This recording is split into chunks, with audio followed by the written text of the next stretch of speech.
Yeah, of course. Yeah, I'll share like a little bit about my testimony. So I pretty much grew up in a Christian home. And so my parents was amazing at planting seed in me and my brother. But I didn't really understand who Christ was and like what pretty much what he's all about until I was 16.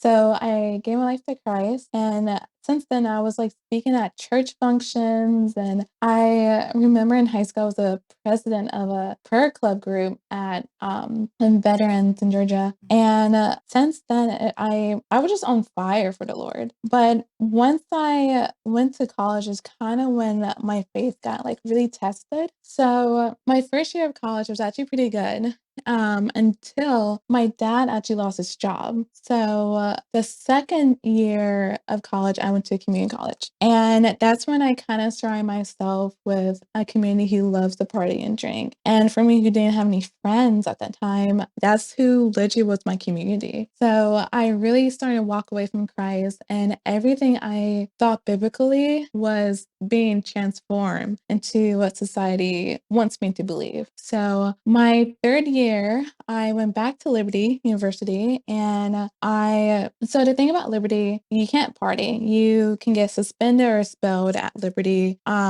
Best luck, you do like community service. So, but I was very determined. I still wanted to party because in my head, I was thinking my college years, I have so much partying in me. I need to get out of my system. But I was actually putting a party in my system. So, Ooh, and that's that a was good really one.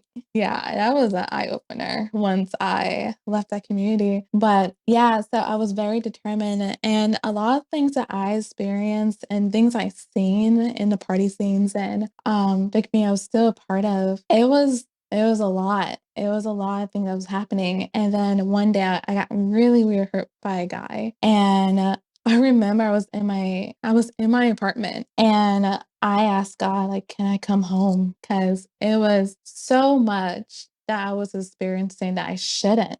That the things that my parents warned me, people that was in the same situation, they warned me, and I experienced it. So I rededicated my life to Christ that day. And then a week later, that's when I met my husband. And so and so it's really funny because I wasn't the greatest person to date at that time. There was a lot of healing. I give my husband props because he was a godly man. I was not in the beginning. There was things that thought was okay. Like for example, um, I thought I thought it was okay to text the person that you slept with, and and he was just like, "What? Like you can't do that." And cause that I didn't know how much I was damaging him. I was hurting him.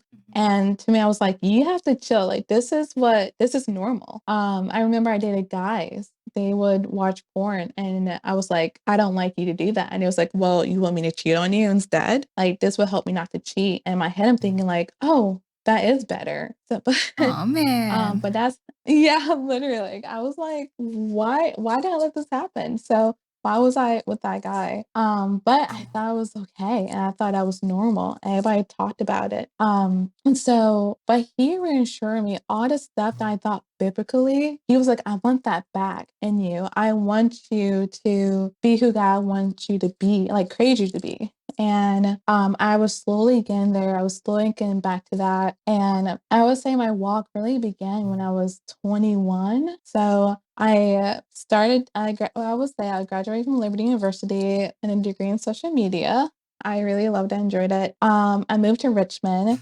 So I guess I never explained, like, since I left the party scene, I was really lonely. I did not have any friends. Even my Christian roommates, since I got saved, they did not want to be my friend, which is really funny. Yeah. But I moved to Richmond, and I met a really great friend while I was working in retail, and she introduced me to a house church, and it was the first time where they really sharpened my iron. They want me to challenge the word. They want me to like, how do I apply it? Like, are you applying the word? Like, how's your heart been? And they really pushed me to get closer to God. And I can do the same thing to them. I can ask them, I can push them to for their relationship with Christ. And ever since that day, like having that community, I still talk to this day. I still talk to this day, and I realized what friendship was really like.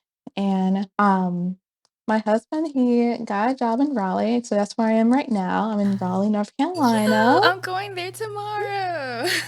Are you Or on serious? Friday. Girl, my whole I'm day is going there on free. Friday. Okay, we gotta hang because I have a whole day. That's we can do something that day. Oh, that'd be so That's so cool. funny. That'd be cool. But my husband got a job in Raleigh, which he got a promotion to in Raleigh. And at the time I was working remotely. So I was like, sure, let's go. So I did that and then I left to work in a church to do social media. And then now I am a stay-home mom, pregnant mom.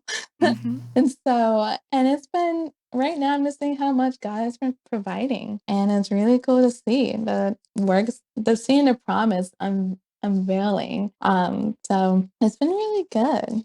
That sounds good. That sounds so good.